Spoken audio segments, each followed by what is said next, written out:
En el 2013 a mí me dispararon en Colombia. Yo recuerdo que yo vi por ahí unos 2 o 3 pasos así protegiéndome y él vino detrás de mí y yo solamente escuché ¡pum! El disparo. Tan pronto me miro yo el pecho, aquí sobre mi lado izquierdo, yo empiezo a ver sangre corriendo.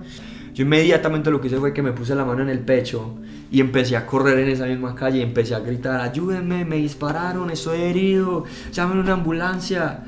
Y recuerdo que en una de esas casas había como una gente en un balcón y la gente se escondió.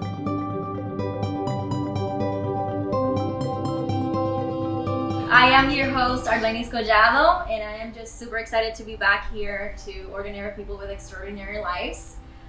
This is episode 8, and I have... Spanish version. Yes, thank you. He just gave us the introduction for that. So if you have a friend who speaks Spanish and can translate for you, please bring that friend next to you now, because this live video will be in Spanish. And this is the first time that I'm going to be doing this live video in Spanish, and I had been looking forward to this moment since I started. So thank you, Esteban, for... Thank you for inviting me. I'm just eager and excited to share my testimony for the glory of God. Thank you. And just a couple of announcements before we start. I don't know if you guys remember Isabel Lebron, a dear friend from church. She shared her testimony here live. If you have not listened to her testimony, I will suggest you to go. Remember that you can now listen to the testimonies of everyone on this series on iTunes Podcast, Spotify, and Google Play. We have it available on YouTube as well. So it's basically everywhere. So you can go and find Isabel's testimony. It's such a refreshing and just encouraging testimony, and we're just so thankful for her and her family. Recently, she just got the news that she has breast cancer, and we're just asking for your prayers. If you could be praying for her and her family. She's going to be going into surgery July 29th.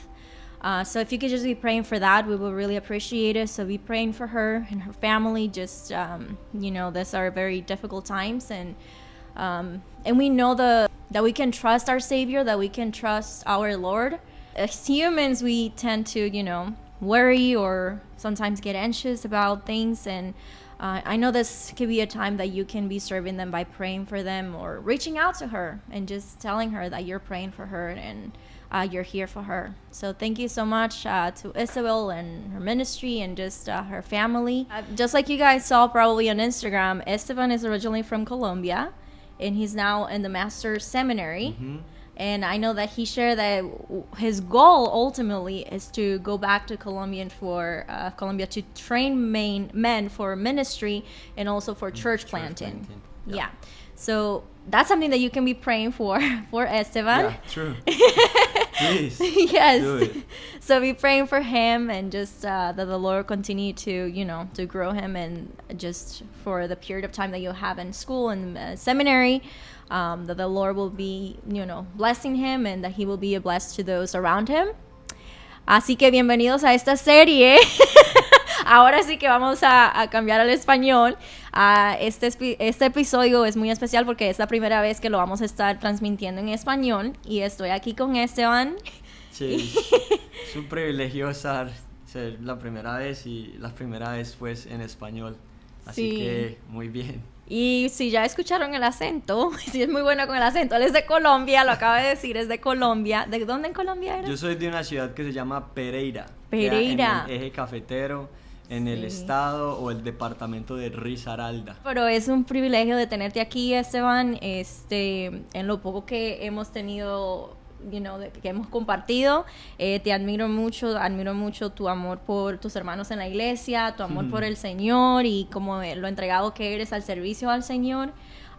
Estuve compartiendo ahora mismo en inglés de que tú estás estudiando ahorita en el Master's Seminary. Así es. Y es esperando que algún día el Señor te dé el privilegio de volver a tu país y poder estar plantando iglesias o también para entrenar hombres que quieren servir en ministerios también. Sí, así es como el deseo, ¿no?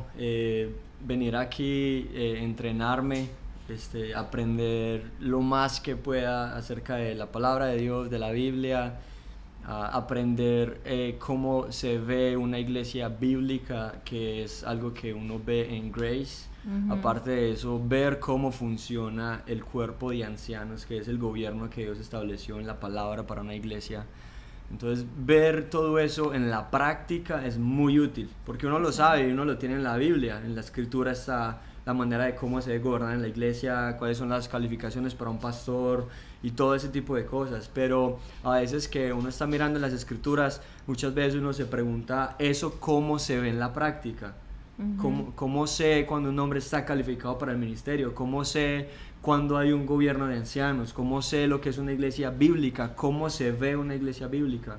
Entonces, estando aquí en Grace, he aprendido mucho eso. He aprendido mucho de los ancianos y de los pastores, hombres piadosos. Entonces ve uno eso y eso me anima a querer volver a mi país, plantar una congregación, si el Señor me lo permite, y al lado de eso también ir entrenando hombres para el ministerio, porque realmente eso es lo que, bueno, de las muchas cosas que la congregación, la iglesia de hoy en día necesita hombres fieles, calificados bíblicamente para el ministerio, que prediquen y anuncien la verdad, que no tengan miedo de decir lo que las escrituras dicen, lo que Dios dice del pecado. En últimas, como la misma palabra dice, que digan a lo malo malo y a lo bueno bueno, y que solamente el Señor es el Salvador. Entonces yo sé que hay muchos hermanos, amigos míos, conocidos que tienen el deseo de prepararse, pero de pronto por recursos, porque no encuentran digámoslo así, un seminario o una escuela, una universidad fiel que enseñe verdades bíblicas. Por eso, digámoslo así, no, y otras razones no hay la oportunidad. Pero entonces el deseo es ese, plantar una iglesia allí en mi ciudad o en la parte donde el Señor me permita, y entrenar hombres para el ministerio. Obviamente yo sé, como dice Proverbios capítulo 21, versículo 1, que el corazón del rey está en las manos del Señor y Él lo mueve y lo guía hacia donde Él quiere. Pero ese es como mi mapa, como mi norte ahora mismo. Todavía me quedan 2 años y medio en el seminario y pues estoy orando y ese es mi plan, pero también sé que Él es soberano sobre mis propios planes y que en un año Él puede poner en mi corazón otro deseo u otro plan. Así que ese es mi deseo, pero estoy orando y con mi corazón abierto a lo que el Señor me quiera guiar. Amén. Y como él estuvo diciendo, nosotros somos miembros de la iglesia de Grace Community Church con el pastor John MacArthur y otros ancianos y hombres que aman al Señor y que predican, pero de gran manera, igual como con los mismos deseos que tú dices, que sean pastores que no tengan temor de hablar del pecado y de predicar el evangelio aún en la misma iglesia, porque no podemos tomar la conclusión de que todos están salvos en la iglesia. Así ¿cierto? Pero antes para comenzar también me gustaría que leyeras uno de tus versículos favoritos en 2 de Corintios, es que está, si lo pudieras leer para nosotros. Sí, claro, pues solamente para cuando me preguntaste como cuál es el versículo, lo primero que se me vino a la mente fue este versículo, y la verdad es que es un texto muy, muy hermoso. Está en la segunda carta a los Corintios, en el capítulo 5, el último versículo de ese capítulo, el cual es el 21, y dice así la palabra del Señor: al que no conoció pecado, por nosotros lo hizo pecado, para que nosotros fuésemos hechos justicia de Dios en él. Y ese texto, como muchos comentarios lo anuncian, es el corazón del evangelio. En ese versículo tan cortico, Pablo prácticamente está resolviendo el dilema, o digámoslo así, como la cuestión que se viene levantando en los versículos anteriores, del 18 al 20, y es de cómo Dios reconcilia a los pecadores con Él, y cómo los pecadores tienen paz y justificación delante del Señor a través de Jesucristo. Eso es lo que ese versículo 21 hace. Entonces habla de sustitución, habla de justificación, habla de imputación, que son términos pues que en el mismo texto los podemos notar. Entonces, al que no conoció pecado, este es Jesús, el Hijo perfecto de Dios, santo, nunca pecó, nunca mintió, lo acusaron de cualquier tipo de cosas y jamás lo hallaron culpable. Y al que no conoció pecado, ese texto está refiriendo al Señor Jesucristo. Por nosotros lo hizo pecado, está hablando acerca de Dios. Y cuando dice al que no conoció pecado, significa de que Cristo no experimentó el pecado o no conoció el pecado por experiencia propia, como nosotros, que a diario experimentamos el estar en estos cuerpos que están caídos. Cristo solamente Dios lo trató como si hubiese pecado, pero sabemos que no pecó. Entonces dice, nosotros lo hizo pecado para que nosotros, ese es el propósito de por qué Dios hizo eso, para que nosotros fuésemos hechos justicia de Dios en él, para que aquellos que por la fe genuina creen en lo que el Señor Jesucristo hizo en la cruz, estas personas sean justicia de Dios en él. Todos los pecados que habíamos cometido, todo el acta de decretos, como dice Colosenses, que estaba en nuestra contra, ha sido rasgada, ha sido quemada, como dice Miqueas 7, todos nuestros pecados están en el fondo del mar, no se pueden encontrar, no se pueden hallar, no se pueden usar para acusarnos en nuestra contra, porque el veredicto divino para aquellos que están en Cristo es que son justificados, han sido justificados, redimidos, santificados. Entonces cuando uno piensa en este versículo, es un versículo que da muchísima esperanza al pecador, entendiendo que no podemos hacer nada para salvarnos, ningún acto, ninguna obra buena que nosotros hagamos nos puede justificar, nos puede presentar o llevar al cielo. Cuando nos encontramos con un versículo de estos versículos dan esperanza, es como una fuente de agua, es como una corriente de salvación que es imparable, y no hay pecado, no hay acción, no hay obra, no hay pensamiento tan grande que es de fuente de salvación no pueda cubrir. Entonces cuando uno se encuentra con eso es como que, wow, Señor, gracias por lo que hiciste, me reconciliaste con Dios, siendo enemigo de Dios, ahora soy miembro de la familia de Dios. Entonces, y este versículo representa mucho de lo que se trata toda esta serie, que se llama Ordinary People with Extraordinary Life, que serían personas ordinarias con vidas extraordinarias. Y la razón por qué es porque nosotros tenemos a un Dios extraordinario, de que ese es el Dios del que, como tú dijiste, que nos ha limpiado de nuestros pecados. Y obviamente tú tienes este deseo de servirle al Señor, pero yo sé que no toda tu vida has sido creyente. Entonces me gustaría que nos llevara un poco sobre tu vida creciendo en Colombia, desde tu niñez. ¿Fue una familia creyente, no creyente, hasta que fuiste introducido al evangelio por primera vez? Sí, muy rápidamente, es bien curioso porque yo tengo una hermana, ella se llama Estefanía, ella es mayor que yo. Y cuando mi hermana nació, sabemos pues que en la cultura latinoamericana o hispana, muchas familias cuando nace el bebé, a las pocas semanas o los días lo bautizan por la iglesia tradicional o por la iglesia católica. Cuando mi hermana nació, hicieron eso. Yo soy casi 2 años menor que ella, 1 año y unos meses. Cuando yo nací, algo pasó con mis papás, como con ellos respecto a la iglesia y todo esto, pero cuando yo nací, mis papás no me bautizaron por la iglesia católica. Wow. Entonces, porque mis papás, obviamente eso muestra que ellos no eran temerosos de Dios, ni evangélicos, ni cristianos, ni mormones, ni testigos, ni siquiera católicos, que es como la religión tradicional en muchos países de Sudamérica. Entonces yo prácticamente crecí así, sin bautizarme. Y yo era obviamente un niño, como decimos en Colombia, piquiña, como cansón, molestón, haciendo estragos a toda hora. Yo recuerdo que le robaba la alcancía a mis primos cuando íbamos a la casa de la familia, y pues maltrato, groserías y todo esto. Y entonces, claro, mi abuela decía, ese muchacho es así porque no lo han bautizado, ese muchacho está poseído y todo ese tipo de cosas. Y entonces yo me bauticé, pero ya era más grande, creo que tenía como 8 años. Yo me acuerdo de mi bautismo y pasó porque resulta que mi madrina de bautismo, ella es la hermana de mi papá, pero ella vivía en Londres. Y llevaba como mucho tiempo sin ir a Colombia, entonces esa fue como la presión. Mire, es que su madrina viene para el bautizo y esto y lo otro. Y mi papá ahí me decía como que vea, hágale porque le conviene, eso le hacen una fiesta, le dan regalos y esto. Y yo, no, pues bauticémonos. Entonces hice la catequesis y me bauticé, pero pues después de eso nada que ver con la iglesia ni con el Señor, ni siquiera mis papás.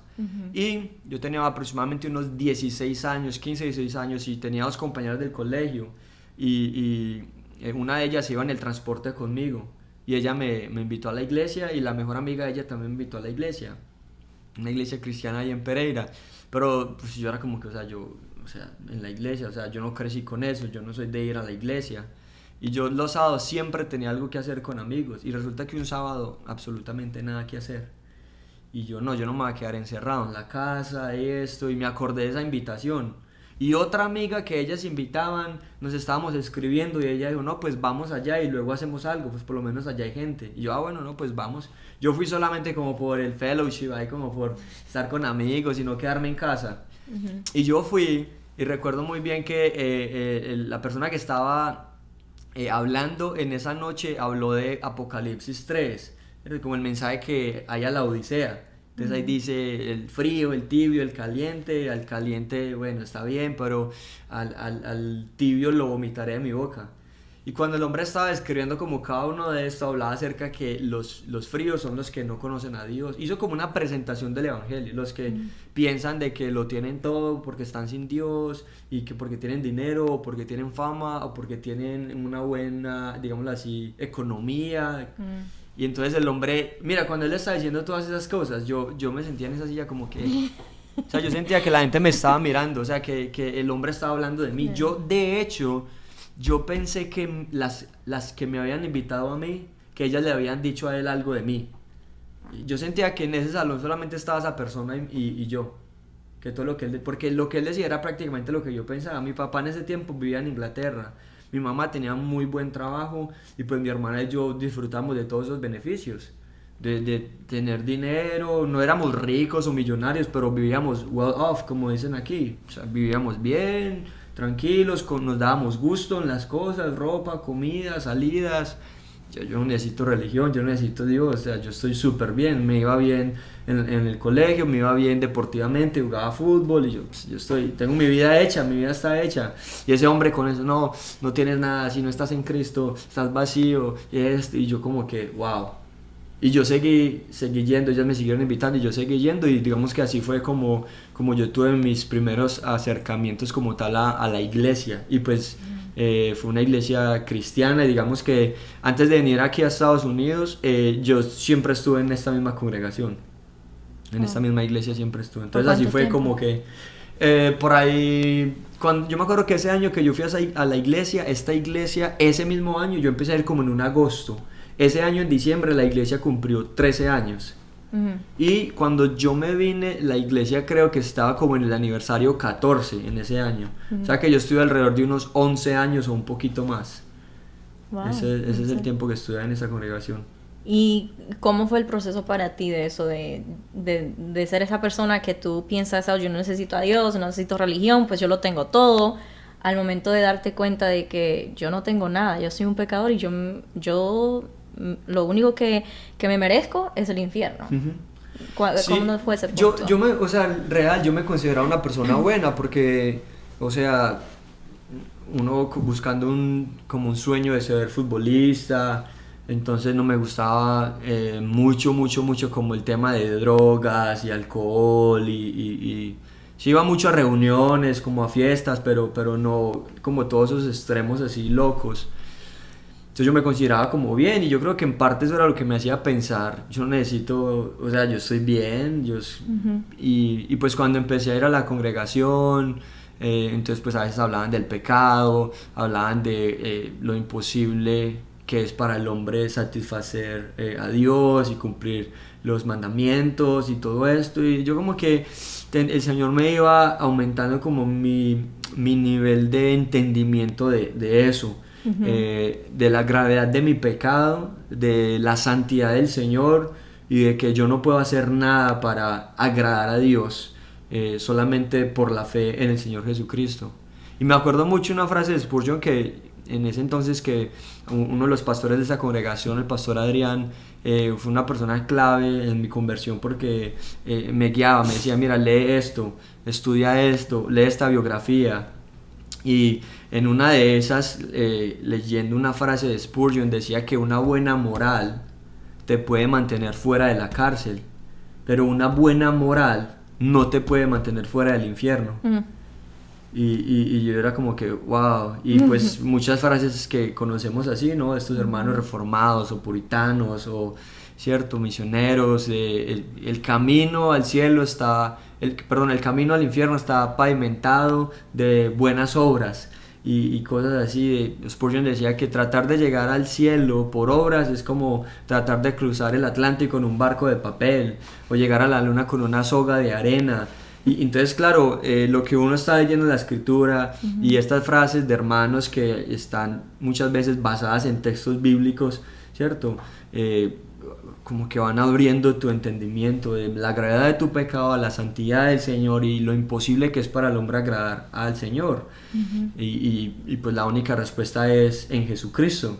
Entonces, como que en ese proceso ahí de estos hombres que el Señor en su fidelidad y misericordia pone a mi lado, decirme lee esto, estudia esto, ora más, y el Señor así poco a poco fue como transformándome en ese sentido. Entonces pasar de ser una persona totalmente arrogante, orgullosa, deshonesta y más, pues el versículo 17 de esta porción dice que si alguno está en Cristo, nueva criatura es, y las cosas viejas pasaron y todas están siendo hechas nuevas. Real, eso fue lo que ocurrió, y pues eso es lo que ocurre en la vida de todo pecador que se arrepiente de sus pecados y viene a Cristo por la fe, ¿cierto? Es una nueva criatura, es parte del cuerpo de Cristo, en ese momento es bautizada en el Espíritu, recibe el Espíritu de adopción, las arras del Espíritu, está sellado por el Espíritu, y de ahí en adelante es un camino de santificación, de ser más y más y más como Cristo. Obviamente de este lado de la eternidad nunca vamos a llegar a la perfección.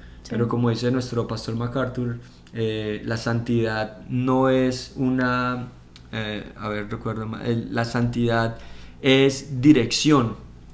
Estamos caminando en esta dirección de a diario batallar con nuestro pecado, a diario buscar al Señor en oración, aplicar las verdades del Señor a nuestras vidas, y así es como el Señor a través de su Espíritu nos va santificando. Entonces, claro, obviamente si yo miro atrás a esos primeros años de mi cristianismo, obviamente había mucha emoción ahí, y no que las emociones sean malas, sino que uno se mueve más por emociones que por convicciones, y eso en últimas lleva a errores en la práctica de su cristianismo, y pues el Señor lo va creciendo a uno, lo hace crecer a uno, lo hace madurar a uno. Y pues obviamente ha existido un cambio ahí bien importante desde esos primeros años hasta hoy en día. Entonces así fue como la transición. Y tú dijiste al inicio que, por ejemplo, tu familia no era muy religiosa, no era ni muy católica, ni esto, o sea, no tenía como una base así de religiosidad, ajá, ¿cierto? Entonces, ¿cómo esto afectó de alguna manera la reacción de tu familia cuando comenzaste a ir a la iglesia cristiana? ¿Estuvieron en desacuerdo? ¿O? Realmente, más que estar desacuerdo o experimentar algún tipo de persecución familiar, lo que sucedió era que por mi mal testimonio en mi hogar, digámoslo así, mi familia como que no creía mucho. Entonces, eso fue como la primera impresión de que yo, por ejemplo, los domingos, sábados y domingos, pues siempre tenía partidos de fútbol y pues casi siempre ese era el plan los fines de semana, o levantarme temprano a ver los partidos de la Premier League y todo eso, pero ya luego el Señor me da nuevos afectos, un nuevo corazón, y ya mi afecto y mi deseo era: yo quiero ir a la iglesia, o sea, yo quiero aprender, yo quiero escuchar la Biblia, yo quiero estar ahí en la alabanza. Y entonces, claro, yo salía con una Biblia que la misma familia de una de las hermanas que me regaló. Entonces mi familia era como que, ¿qué estará haciendo por allá? O sea, como que ¿qué habrá visto? Como que ¿qué estará haciendo este muchacho por allá? Entonces no me crean mucho. Entonces a veces yo salía temprano. Una de las cosas más fuertes que recuerdo de eso era, yo pedía para el pasaje a mis papás, y literal, o sea, mis papás estaban en su habitación, y los dos estaban con el hangover, o sea, pasando la rasca, como decimos en Colombia, o la borrachera, y mi papá se el pantalón, y yo me iba pero con una carga en mis hombros y en mi corazón horrible, que muchas veces yo llegaba a la congregación y me ponía ahí o sea, Señor, sálvalos, o sea, salva a mi familia.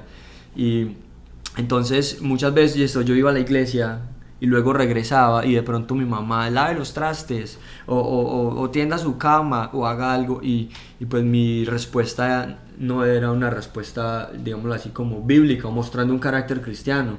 No, pues yo lo lavé ayer. O no, yo para qué tiendo la cama si por la noche vuelvo y la destiendo cuando duerma y organiza su habitación. No, pero yo para qué la organizo y luego la voy a desorganizar. Entonces, claro, cuando uno está diciendo de que es cristiano, de que está yendo a la iglesia cristiana, la mayoría de las personas siempre espera del cristiano la conducta perfecta o la conducta que marca la diferencia.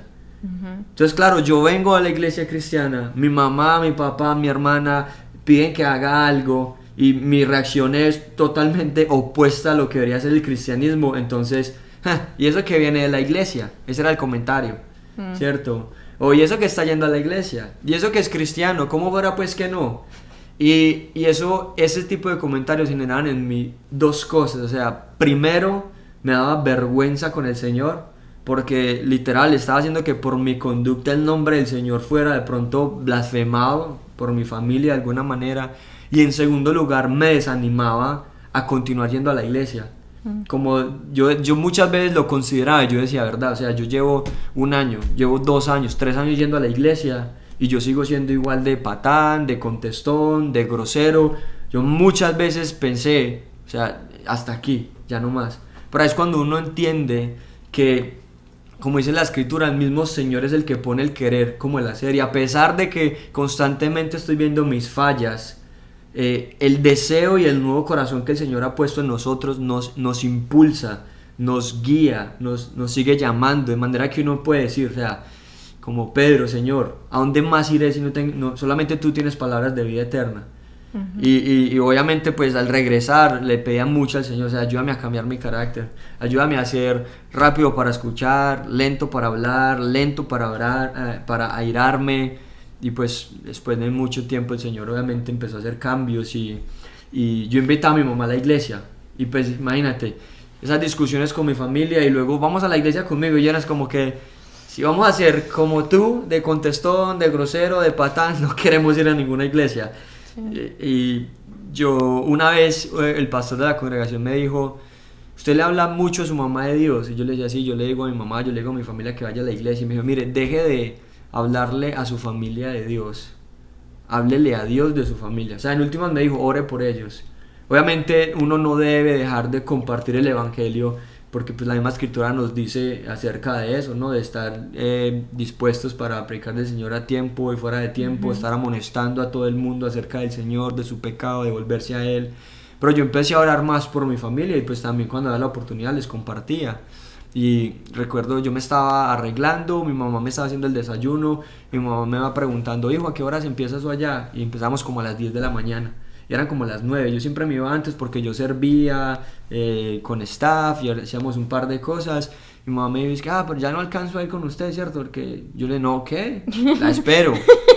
Báñese, arréglese lo que tenga que hacer y nos vamos juntos. Y ya, bueno, espérame pues. Y se bañó, se arregló y nos fuimos mi mamá y yo. Y desde ese primer día ese domingo que mamá fue a la iglesia conmigo, ella hasta el día de hoy sigue yendo y yo... pues yo soy el hijo obviamente y conozco su carácter y conozco cómo era antes de ella venir a los pies del Señor y ella es una creyente genuina, o sea, es una mujer que ama al Señor, es una mujer que ama servir al Señor, ama a los perdidos y ama las escrituras, y es una mujer que es humilde y quiere aprender de las escrituras. Entonces pues son características de una persona que ha sido genuinamente rescatada por el Señor. Y ahorita, digámoslo así, orando pues mi mamá y yo por mi papá y por mi hermana. Y ese es como, y pues la familia obviamente dejó de decir cosas y pues con los años ya empezaron como a reconocer de que sí hay un Dios y Dios está haciendo algo en esta familia, porque lo hemos visto en Esteban y lo hemos visto en Elizabeth y pues ahí estamos. Entonces muy muy agradecidos con el Señor por lo que está haciendo. Yo soy, digámoslo así, el primer cristiano en mi familia, o sea, en el lado de mi papá y en el lado de mi mamá no recuerdo algún familiar así que, digámoslo así, que sea como cristiano o algo así como familiares cercanos. Entonces pues el Señor me salvó a mí primeramente y un par de años después salvó a mi mamá y ahí estábamos orando. Amén. ¿Y cómo fue ese proceso para ti de decidir mudarte a Los Ángeles, aquí a Estados Unidos, y estudiar en el seminario ahora donde estás? Bueno, voy a contar como la versión corta, larga, porque resulta que en el 2013 a mí me dispararon en Colombia. ¿Y cómo pasó eso? Eso era un lunes, enero 14 del 2013, era un lunes, yo estaba, digamos, involucrado sirviendo en la iglesia, pero el lunes era como el día off, como el día libre. Entonces yo estaba en un gimnasio, estaba entrenando y salí de entrenar e iba pues a pie para mi casa, caminando, era un trayecto que hacía normalmente. Y yo venía andando por el andén o por ¿cómo es que le dicen? El asfalto, como no por la calle en la mitad, sino por la acera. La acera, Sí, la acera. sí, la acera, el andén. Y por la mitad de la calle eran aproximadamente entre 9:30 y 10 de la noche, porque yo me acuerdo que cuando salí del gimnasio miré el reloj y eran como 9:35. Entonces yo iba caminando por el andén y venía un hombre con una apariencia un poco como que uno llama como que no es como muy amigable, y venía caminando por toda la mitad de la carretera. Entonces yo tenía unos audífonos, yo estaba escuchando una canción ahí de Hillsong y yo era caminando y lo veía al hombre caminando por la mitad. Entonces yo era como referenciándolo y lo vi a él como mirando así para todos lados, como a ver quién había, y pues era de noche, no había mucha gente en esa calle. Y cuando él está cerca de mí, él viene hacia mí, yo veo así de que él como que levantó su camisa para sacar algo, pero yo no vi que sacó. Inmediatamente yo vi eso, yo empecé a correr, él estaba muy cerca de mí, yo empecé a correr y empecé a correr así como protegiéndome la espalda, porque yo estaba esperando, qué sé yo, una patada, un golpe o él tratando de cogerme. En todo caso fue que yo recuerdo que yo vi por ahí unos 2 o 3 pasos así protegiéndome y él vino detrás de mí y yo solamente escuché ¡pum!, el disparo. Pero yo no sentí nada porque estaba, digámoslo así, bajo ese efecto de adrenalina. Yo lo que hice fue que corrí un poco y me crucé a la otra esquina y ahí paré y miré hacia atrás y pues este tipo estaba corriendo en la dirección opuesta. Inmediatamente el cerebro, o sea, uno empieza a pensar mil cosas. Escuché un tiro, no sentí nada, ¿qué pasó? ¿Dónde fue? Falló, me pegó, y tan pronto me miro yo el pecho, aquí sobre mi lado izquierdo, yo empiezo a ver sangre corriendo y mi pecho estaba haciendo como unas burbujitas de sangre y como un sonidito así como muy leve. Y cuando yo vi esto, inmediatamente pensé, o sea, me voy a morir. Porque uno piensa, no, ahí está el corazón, supuestamente el corazón está ahí, esta sangre, ese sonido, esas burbujas. Yo inmediatamente lo que hice fue que me puse la mano en el pecho y empecé a correr en esa misma calle y empecé a gritar, ayúdenme, me dispararon, estoy herido, llamen una ambulancia. Y recuerdo que en una de esas casas había como una gente en un balcón y la gente se escondió. Y a la vez que yo decía eso, yo también estaba orando. Yo decía, Señor, sálvame, o sea, sálvame, Señor, si tú me salvas, yo me comprometo, yo hago lo que tú me digas, o sea, voy a donde sea. Yo le decía eso al Señor y a la vez, ayúdame esto, y yo lo hacía, o sea, en altavoz. Yo estaba gritando literal esa oración y también pidiendo ayuda. Y bueno, yo corro un poco, luego vi que había en esa calle, en este barrio donde vivía, en una esquina había como una postal, que es como una casa de apuestas, luego había una panadería y luego como un café internet donde la gente va y hace llamadas internacionales, recargas, usa un computador, imprime. Y entonces a mí porque eso fue en el barrio donde yo vivía, y la gente pues yo dije, me va a conocer, pues yo mantengo aquí. Cuando yo llego ahí, la gente me vio así ensangrentado y todo, y la gente simplemente se escondió, porque la gente es como asustada, no saben si uno es el ladrón o no saben si lo van a venir a rematar a uno, y la gente simplemente huye. Y en ese momento yo empecé a sentir como ya dolor, ya se estaba pasando el efecto de la adrenalina. Yo me acuerdo que yo con la mano acá en esa esquina miré para todos lados, nadie, me arrodillé, y en ese momento una convicción tremenda en mi vida de que yo decía, si yo muero, yo sé a dónde voy. Y el real, antes de desmayarme, esas fueron mis palabras, o sea, Señor, si yo me muero, yo sé a dónde voy. y Señor, en tus manos encomiendo mi espíritu. Ahí como pude y simplemente me desmayé. Y bueno, pues hubo gente que me ayudó. En todo caso, eso fue el 14 de enero del 2013. 10 días antes, después de eso, el 24, yo estaba en mi recuperación, ya estaba bien. La bala pasó como a unos 3 centímetros cerca a mi corazón. Eso fue un milagro del Señor que preservó mi vida, que me guardó mi vida. Entonces luego, o sea, el Señor, digámoslo así, cumplió su parte, ¿cierto? O lo que yo estaba diciendo, sálvame y hago lo que sea. Entonces yo era como en ese tiempo de recuperación, en esos meses pensando como, bueno, el Señor me salvó, ahora como Señor, dime, guíame, ¿qué quieres que haga? Entonces 10 días después de eso, una de mis mejores amigas de la iglesia me regaló esta Biblia, la Biblia de estudio de MacArthur en español. Yo había escuchado en MacArthur frases y cosas, pero nunca había estado como bien, como wow, este hermano es tremendo.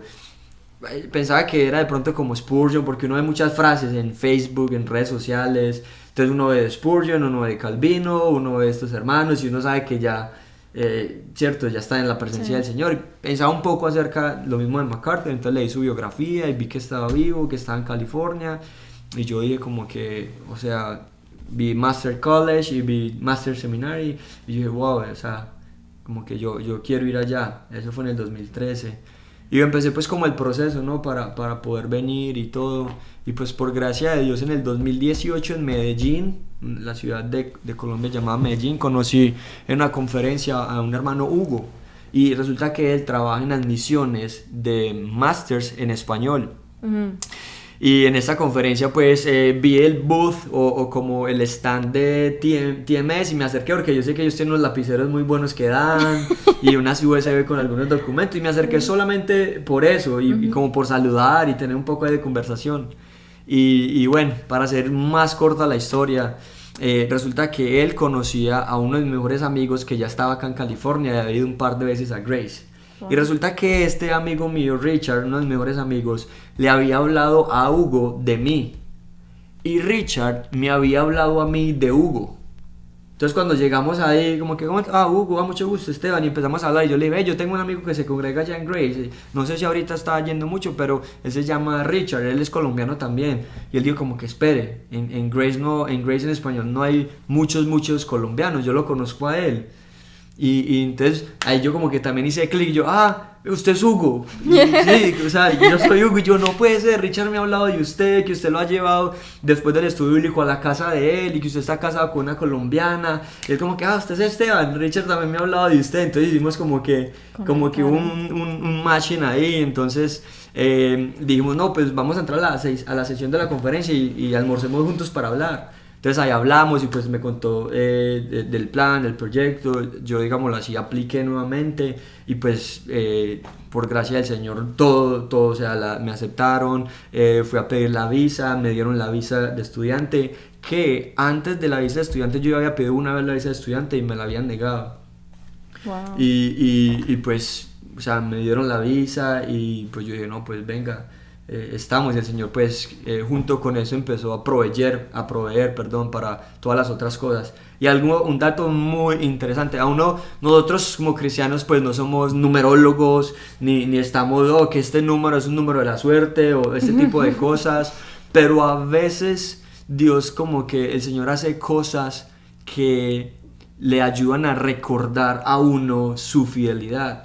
¿Cierto? Por ejemplo, cuando el Señor lleva a alguien al desierto, el Señor lo hace para que esa persona sepa lo que hay en su corazón, no para que Dios sepa, porque Dios ya sabe lo que hay en el corazón de nosotros. Dios nos pasa por pruebas, Dios nos pasa por dificultades para que nosotros veamos lo que hay en nuestro corazón y que podamos correr a Él y mejorar y que nuestra fe crezca y nuestra confianza. Y a mí cuando me pegaron el disparo allá en Colombia, eso fue el 14 de enero del 2013. Y yo empecé mi primera clase en Masters el 14 de enero del 2019. O sea, exactamente 6 años después. Ese día que yo estaba en esa clase, estábamos empezando la clase, teníamos los decanos de las facultades orando, dándonos la bienvenida. Y empezamos pues a orar antes de la clase y yo estaba ahí O sea, en ese momento que estábamos orando, en mi mente corriendo como todo lo que el Señor, o por todos los momentos que el Señor me pasó en esos 6 años antes de estar ahí. Y recordé eso, o sea, exactamente. Y la clase fue en la noche.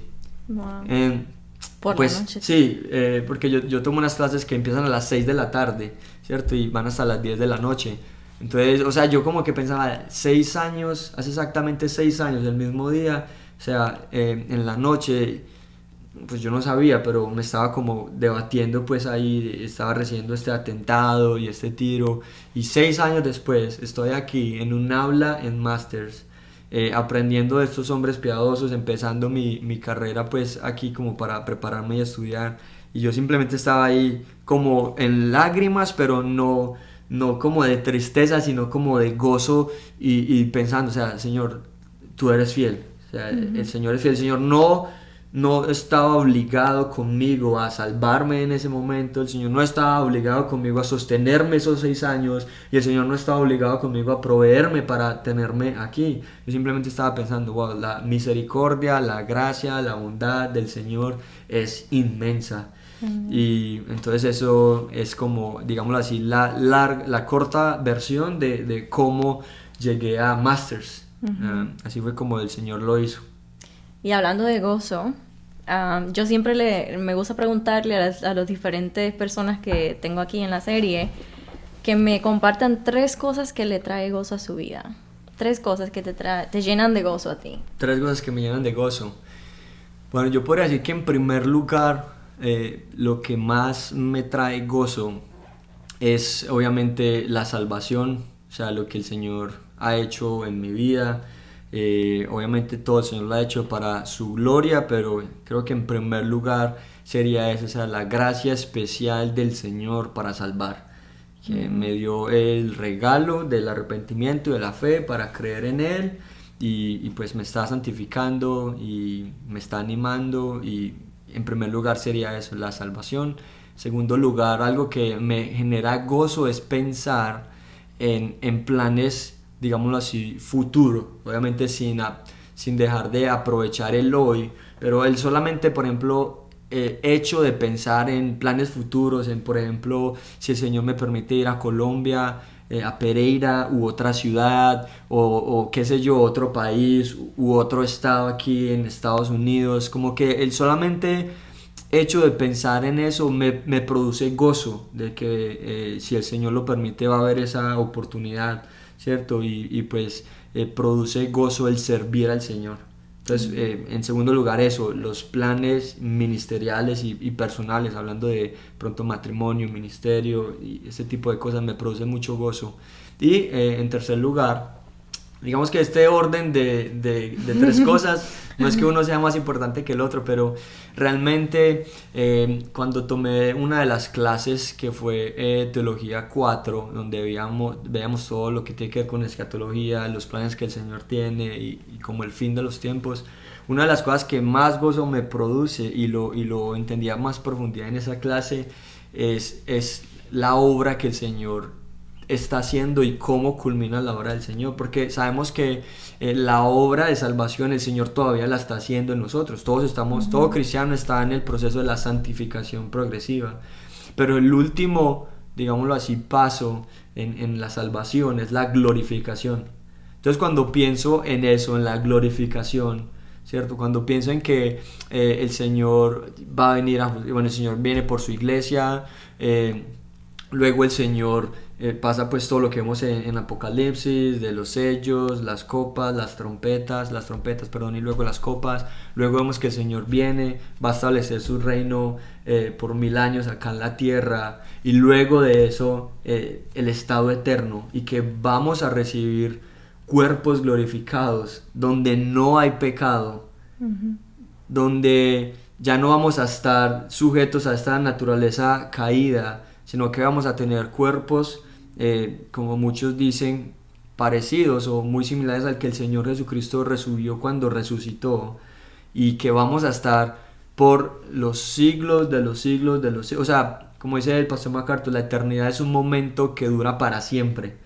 y vamos a estar ese momento que dura para siempre, con cuerpos glorificados, sirviendo al Señor. El Señor nos va a dar tareas, nos va a dar oficios y los vamos a cumplir exactamente. Vamos a estar adorándole, sirviéndole, obedeciéndole sin pecado, sin maldición, sin lágrimas, sin dolor, sin sufrimiento, sin muerte. Eso produce demasiado gozo y ánimo en el creyente. Y de hecho, en las escrituras, el pensar en eso o el tener presente esa gloria futura que le espera a todo creyente, produce en esta vida santificación. En esta vida presente eso es lo que produce. Por eso Pablo dice que la piedad, ¿cierto? La piedad tiene ganancia en esta vida y en la venidera. Entonces, un texto que me recuerda eso es 1 Juan capítulo 3, ¿cierto? Donde dice que aún no se ha manifestado lo que hemos de ser. Somos amados por Dios, pero esto sabemos que cuando Él se manifieste, seremos como Él, porque le veremos tal como Él es. Y luego en los versículos siguientes empieza a decir que Él es puro, que Él es justo, que en Él no hay pecado. Y es exactamente lo que el Señor va a hacer en nosotros para terminar su obra. Entonces, claro, la salvación que empieza aquí con esta elección, con el regalo de la fe, el arrepentimiento, ahora el Señor santificándonos, el Señor haciéndonos más y más como Cristo a través de muchas cosas, y en tercer lugar esa obra final que le espera al creyente de la glorificación, de seremos como Él y estaremos con Él por siempre y reinaremos con Él. Amén. Para terminar, y gracias primeramente por haber estado aquí con nosotros y por compartir tu testimonio y más que todo ese amor y esa pasión por el Señor. Antes de terminar, me gustaría que oraras por el ministerio y también, obviamente, como dije anteriormente, por Isabel Lebron, por la cirugía en la que va a estar pasando el 29 de julio.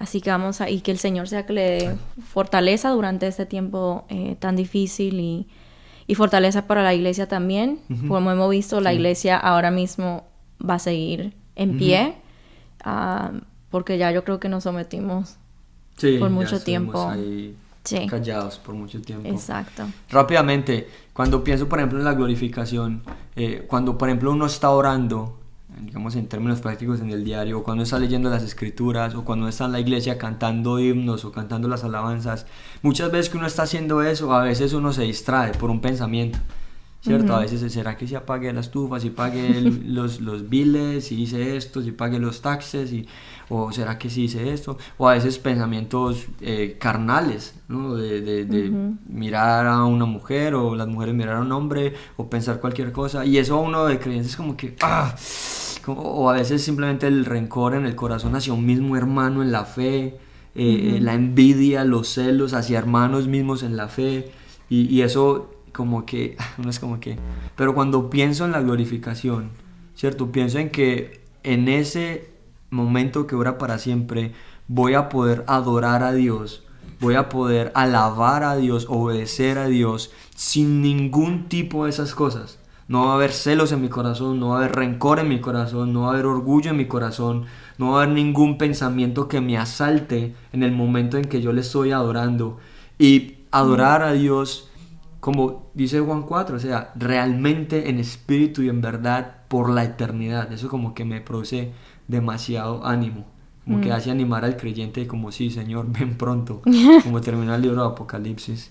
Así que vamos a orar, vamos a orar. Señor, Tú eres soberano, te damos gracias por esta oportunidad y Tú eres bueno, tu misericordia es nueva cada mañana y solamente por tu misericordia estamos aquí, Señor. Te pido pues que tú uses este podcast y los otros testimonios de los hermanos y hermanas que han compartido y aquellos, Señor, que han de compartir, que tú utilices esto para tu gloria, Señor. Tu misma palabra nos dice que tú nos has escogido de lo vil y menospreciado. Y te damos gracias, Señor, porque tú nos escogiste para tu gloria y tu gloria solamente, Señor. Y ayúdanos a ver de tal manera que traigamos gloria a tu nombre. Gracias te damos por Isabel, Señor, esta hermana que ha de tener esta cirugía pronto. Pedimos que tú le fortalezcas, que tú le des ánimo, que ella pueda confiar en ti. Y oramos también por las personas involucradas en la cirugía, que tú les des sabiduría, que tú les guíes y que ellos puedan hacer lo mejor, Señor, para tu gloria y que sabemos que tú vas a hacer tu voluntad en la vida de esta querida hija tuya. Gracias por este espacio, gracias por permitirme promover tu gloria y tu gracia especial en un pecador. Y te pido pues, Señor, que tú me ayudes con los estudios, con los planes que tenemos futuros, y que si hay alguien que está escuchando este podcast o este mensaje, que su fe está flaqueando o está de pronto allí en dificultades, que tú le animes y que tú hagas que ellos puedan poner la mirada en ti. Gracias por Grace, por el seminario, por nuestros ancianos. Te pedimos, Señor, que tú nos continúes dando sabiduría, que tú nos hagas valientes para obedecer tu palabra y para ser un testimonio para California y para Estados Unidos y todos los otros lugares donde las personas escuchan el mensaje que se transmite desde Grace. Gracias te damos, Padre, oramos, sabemos que tú nos escuchas por los méritos de Cristo en la cruz. Amén. Amen.